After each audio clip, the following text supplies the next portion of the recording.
코로나 바이러스에 따른 사회적 혼란과 이에 대한 정부의 대응과 관련해서 한 말씀 드리고자 합니다.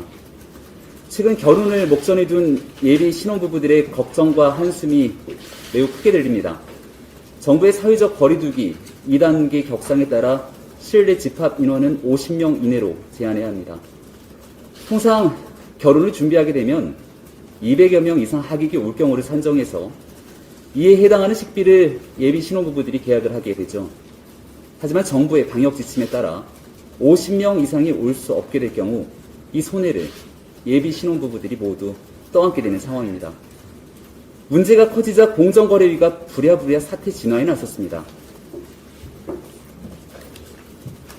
사회적 거리두기 2단계 구간에서 결혼식 연기 시 위약금을 면제해달라는 요청을 했다는 건데 법적 구속력이 없는 상황이라 법적 구속력이 없는 요청이라 실효성에 바로 문제가 제기됩니다.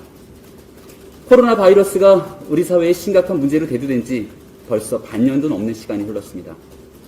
이미 지난 봄 사회적으로 문제가 될 수 있는 여러 가능성들을 충분히 확인했고 여러 전문가에 따라 가을 2차 대유행이 시작될 수 있다는 경고의 목소리도 커졌습니다. 책임 있는 정부라면 지난 봄 가장 크게 유행했던 코로나 사태를 교훈 삼아서 2차 대유행으로 일어나게 될 사회적 혼란에 대비했어야만 합니다. 하지만 이번 예식장의 대혼란 사태를 보면서 과연 지난 기간 우리 정부는 무엇을 준비하고 무엇에 대비했는지 근본적인 물음을 던질 수밖에 없습니다.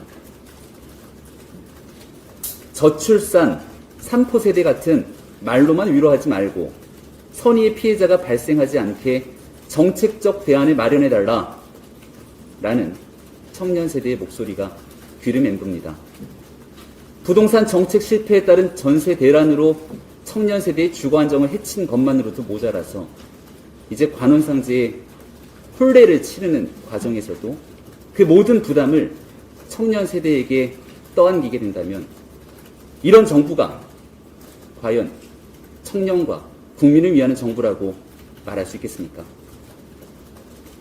요식행위로 공정위가 나서서 예식업, 중앙위 등의 요청사항을 전달하고 내 책임 다했다 라는 식의 한심한 대응이 머물 것이 아니라 본 문제의 고통이 전적으로 청년 세대에 전가되지 않도록 책임 있는 180석의 집권 여당과 청와대가 직접 나서서 문제 해결에 앞장서기를 촉구합니다.